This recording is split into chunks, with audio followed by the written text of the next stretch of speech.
So my name is Drew Owen. I'm a licensed physical therapist assistant here at Health Actions Physical Therapy in Troy. I'm going to be talking to you today about keeping your kid or yourself safe during baseball season this year. As a person who played baseball, one of the biggest things I can say is take care of your arm, whether that be inning counts, which is kind of a thing in the past. It's more gone to pitch counts now. Taking care of your arm, especially at a young age, is one of the best things you can do, specifically with the pitch counts.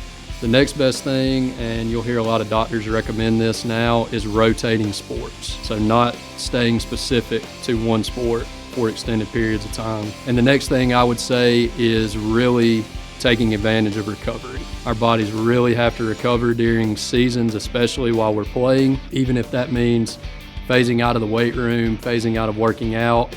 You don't necessarily want to go completely out of it, but we want to change and adjust the way we're working out, how much we're working out, what we're lifting, the kinds of weights, all of those things to give our body time to recover, but not being completely stationary while we rest. So a favorite shoulder mobility exercise of mine that I really like to do, especially with an overhead athlete, is going to be what we call a pass-through, which is an overhead reach with a bar, which is really working overhead as well as getting our shoulder blades back and opening our chest up. Another one being any kind of external rotation stretches where we're getting back into a cocked arm position of what you're going to actually do when you throw a ball. And then any kind of cross-body things to open up the back side of our shoulder, also important. I like to do those things maybe before we throw, but definitely after we throw.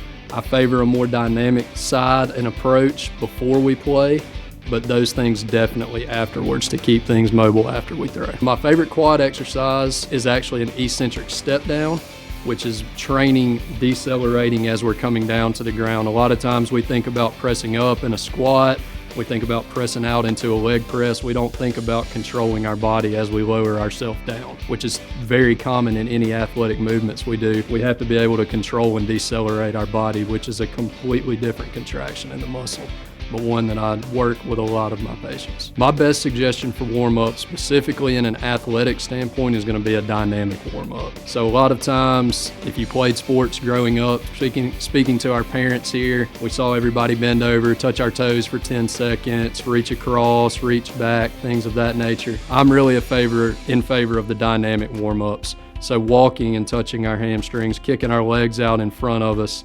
side shuffling, actively moving our arms back and forth, things that are more dynamic because you're preparing for an athletic event. You're preparing for a really dynamic activity that you're going to be moving and having to perform in. And those static stretches really come into play after we finish to prevent soreness, to prevent excessive tightness in those muscles we just used.